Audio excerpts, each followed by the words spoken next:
बिहार विधानसभा सत्र का आज पहला दिन था। कल बिहार विधानसभा में बजट पेश किया जाएगा। वहीं इसको लेकर राष्ट्रीय जनता दल के विधायकों ने सरकार पर हमला बोला।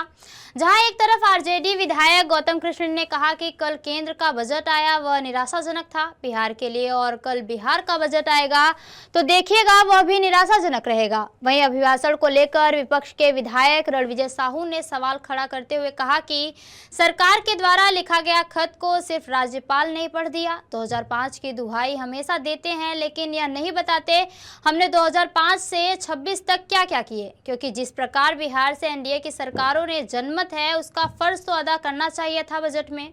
सुनिए उन्होंने क्या कहा।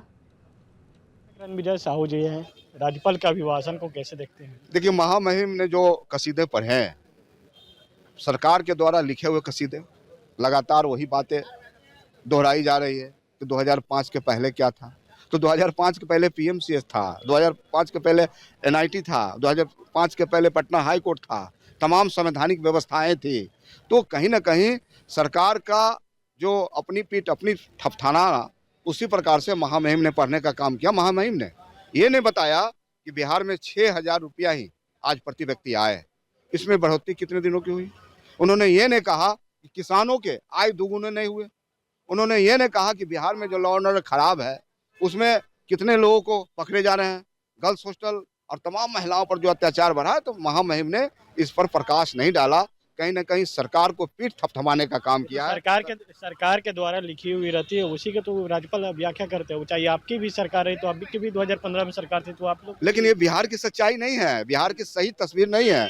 बिहार की सही तस्वीर है अत्याचार बढ़ रहा है, महिलाओं पर जुल्म बढ़ रहा है, लड़कियों का शोषण हो रहा है और सरकार मुख्य दर्शक बनी हुई। नीतीश कुमार जी कह रहे हैं ऑल इज वेल, सब कुछ अच्छा है, लेकिन सब कुछ अच्छा नहीं है। पटना पुलिस पर भरोसा नहीं सरकार को, लगातार सीबीआई को केस ट्रांसफर कर रहे हैं।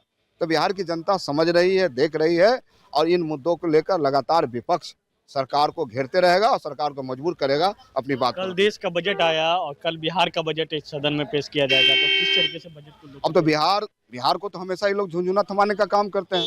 यानी बिहार में 202 माइंडेड मिला, बहुमत मिला, लेकिन लगातार हो क्या रहा है?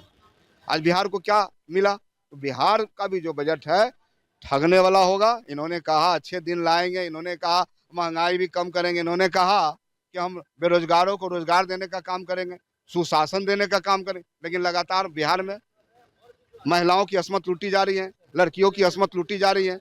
कोई देखने वाला नहीं है, मुख्यमंत्री कुछ बोल नहीं रहे हैं। तो विपक्ष पूरी ताकत के साथ सरकार को घेरने का काम करेंगे।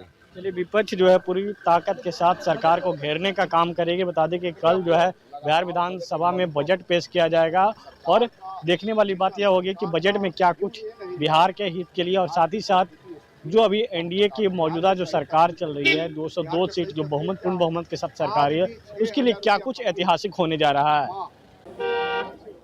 बिहार विधानसभा का बजट सत्र का आज पहला दिन था। बता दें कि सदन खत्म हो गया। कल जो है बिहार विधानसभा में बजट पेश किया जाएगा। मेरे साथ बातचीत करने के लिए आरजेडी के विधायक गौतम कृष्ण जी हैं। कल बजट पेश होने वाला है बिहार का, कल देश का बजट आया, किस तरीके से देख रहे हैं?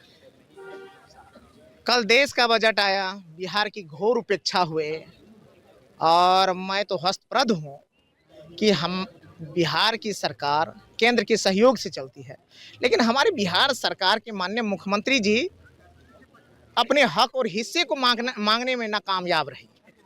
बिहार को जो स्पेशल पैकेज मिलना चाहिए, अटेंशन मिलना चाहिए, कहीं जिक्र तक नहीं हुआ है।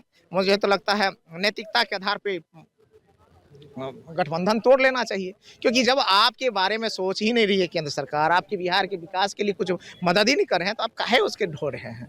एक और दूसरी बात, जो बिहार का कल बजट आने वाला है, मैं कोसी कछार के इलाका से आता हूं, मैं तो चाहूँगा वित्त मंत्री महोदय से और माननीय मुख्यमंत्री से कि कोसी कछार के इलाके पर विशेष ध्यान आपका होना चाहिए। और जहाँ से मैं चुन करके आता हूँ वो पूरे बिहार ही नहीं, पूरे देश का सबसे पिछड़ा हुआ इलाका है, और इस पिछड़े हुए इलाके पे आपका विशेष ध्यान रहना चाहिए। जब बजट आया था उससे पहले जो सरकार पत्र लिखी थी कि कोसी के लिए खासकर ध्यान दिया जाए, बाढ़, क्योंकि बिहार का कोसी जो है को शोक नदी है, तो वहाँ के लिए क्या ध्यान दिया जाए। लेकिन तो सर ऐसा तो बजट में ध्यान दे रहा है, इनको कोई पूछ ही नहीं रहा है, ये पीछे लगे हुए रहते हैं, केंद्र सरकार के पीछे लगे हुए रहते हैं, इनका ध्यान नहीं देते हैं। अगर ध्यान देते तो बिहार को विशेष पैकेज मिलता, उद्योग कल कारखाने की बात होती, रोजगार की बात होती, पलायन रोकने की बात होती, लेकिन कहाँ कुछ हुआ। प्रचंड बहुमत मिला, अरे 202 भैया, प्रचंड बहुमत है कि प्रचंड साजिश था, इस बात का दरियाफ्त होना जरूरी है। इसलिए साफ तौर पे थे आरजेडी के विधायक गौतम कृष्ण जी साफ तौर पे कहते नजर आ रहे हैं कि प्रचंड बहुमत नहीं, प्रचंड साजिश के तहत जो है कल जो देश का बजट आया। अब देखने वाली बात होगी कल जब बिहार का बजट आएगा